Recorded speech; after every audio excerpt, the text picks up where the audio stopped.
हरे कृष्णा। आषाढ़ माह के कृष्ण पक्ष की एकादशी को योगिनी एकादशी कहा जाता है। योगिनी एकादशी के बाद देवशयनी एकादशी मनाई जाती है। आषाढ़ माह में आने वाली इन दोनों एकादशी का बड़ा महत्व है। इस दिन श्री हरि विष्णु जी की पूजा आराधना से जातक की सभी मनोकामनाएं पूरी होती हैं। पंचांग के अनुसार इस साल 2 जुलाई को योगिनी एकादशी मनाई जाएगी। इस साल योगिनी एकादशी पर सर्व सिद्ध योग, त्रिपुष्कर योग समेत कई शुभ संयोग का निर्माण हो रहा है, जिससे इस दौरान धर्म, कर्म और दान पुण्य के कार्यों का कई गुना ज़्यादा शुभ फलों की प्राप्ति होती है। कहा जाता है कि योगिनी एकादशी का व्रत रखने और विष्णु जी की पूजा करने से घर में सुख, समृद्धि और खुशहाली आती है। योगिनी एकादशी की सही तिथि, शुभ मुहूर्त और पूजा विधि क्या है, आइए जानते हैं। आषाढ़ माह के कृष्ण पक्ष की पहली एकादशी तिथि की शुरुआत 1 जुलाई 2024 को सुबह 10:26 पर होगी और अगले दिन यानी 2 जुलाई को 2024 को सुबह 8:34 पर समाप्त होगी। इसीलिए उदय तिथि के अनुसार 2 जुलाई को योगिनी एकादशी का व्रत रखा जाएगा।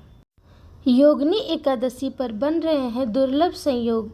इस साल योगिनी एकादशी पर 2 अद्भुत संयोग का निर्माण हो रहा है। सर्वसिद्ध योग 2 जुलाई 2024 सुबह 5:27 AM से 3 जुलाई 4:40 AM तक रहेगा। पारण का शुभ मुहूर्त, एकादशी व्रत में द्वादशी तिथि में पारण किया जाता है। इस दिन 3 जुलाई को सुबह 5:28 से सुबह 7:10 तक पारण किया जा सकता है। योगिनी एकादशी पूजा विधि। योगिनी एकादशी के दिन सुबह जल्दी उठे, स्नान आदि के बाद स्वच्छ कपड़े धारण करें, एक छोटी चौकी पर पीले वस्त्र बिछाएं, विष्णु जी की समक्ष धूप दीप प्रज्वलित करें। पूजा के दौरान विष्णु जी को तुलसी दल, फल, मिठाई चढ़ाएं। योगिनी एकादशी की कथा सुनें। अंत में विष्णु जी के साथ सभी देवी देवताओं की आरती उतारें। आषाढ़ माह के कृष्ण पक्ष की योगिनी एकादशी व्रत कथा। कुंती पुत्र ने कहा, हे यदुनाथ, आपने अभी निर्जला एकादशी व्रत की अच्छी कथा सुनाई। अब आप आषाढ़ माह के कृष्ण पक्ष की एकादशी का नाम बतलाएं तथा इसकी कथा और महात्म्य विधि पूर्वक कहें, आपकी अति कृपा होगी।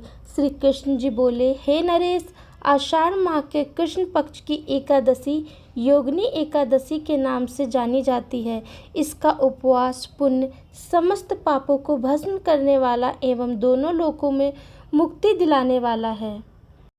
हे राजराजेश्वर, यह योगिनी एकादशी त्रिलोक में सर्व प्रसिद्ध एवं पाप नाशनी है।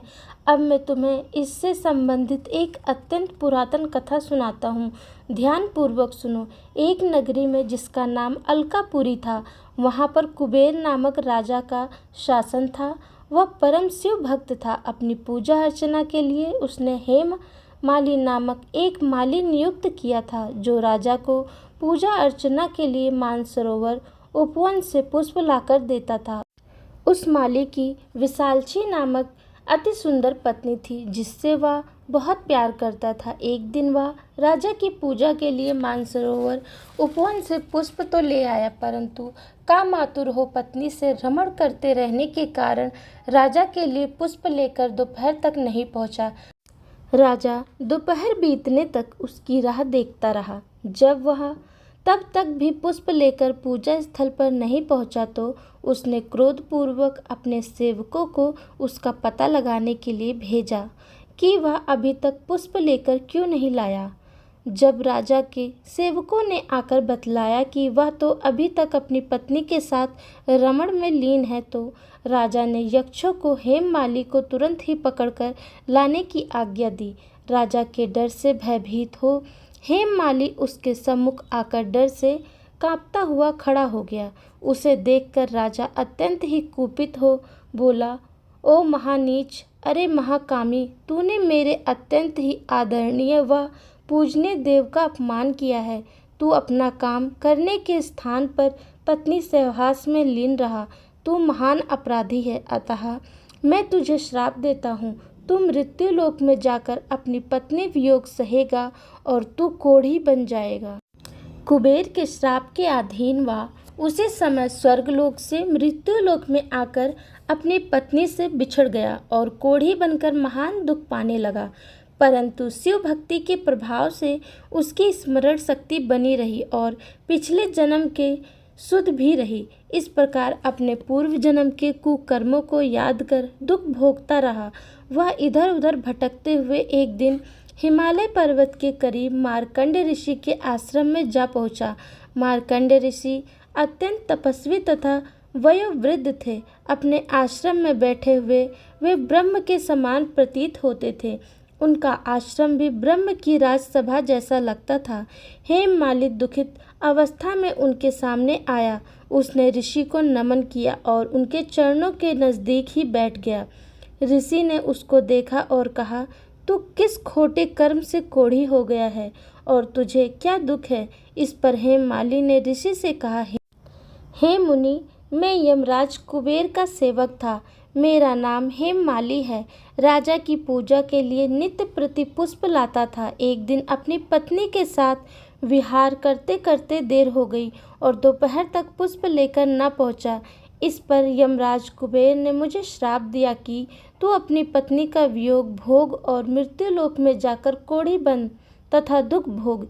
इससे मैं कोढ़ी हो गया हूँ और महान दुख भोग रहा हूँ। अतः आप कोई ऐसा उपाय बतलाएं जिससे मेरी मुक्ति हो। उसकी अवस्था जानकर ऋषि राज बोले, हेममालिनी, तूने सत्य वचन बोले हैं, अतः मैं तुझे मुक्ति का उपाय बतलाता हूँ। अगर तुम आषाढ़ माह के कृष्ण पक्ष की एकादशी योगिनी का उपवास विधि विधान से पूरा करोगे तो तुमको इस दुख से मुक्ति मिलेगी और तुम्हारे सारे पापों का विनाश हो जाएगा। हेममालिनी ऋषि से अत्यंत प्रसन्न हुआ और उसने ऋषि के कथन अनुसार योगिनी एकादशी व्रत पूरा किया। योगिनी एकादशी उपवास के पुण्य प्रभाव से वह अपने असली रूप में लौटकर पहले जैसा ही हो गया। उसे उसकी पत्नी भी मिल गई। वह उसके साथ पुनः विहार करने लगा। हे धर्मनंदन, 88,000 ब्राह्मणों को भोजन देने से जो फल प्राप्त होता है वह केवल इस एकादशी उपवास से प्राप्त हो जाता है। यह उपवास समस्त पापों को नष्ट करने में सहायक होता है। मरणोपरांत स्वर्ग की प्राप्ति होती है। बोलो श्री हरि विष्णु भगवान की जय। कथा अच्छी लगी हो तो प्लीज़ एक लाइक ज़रूर करें। कमेंट में हरे कृष्णा अवश्य लिखें। धन्यवाद।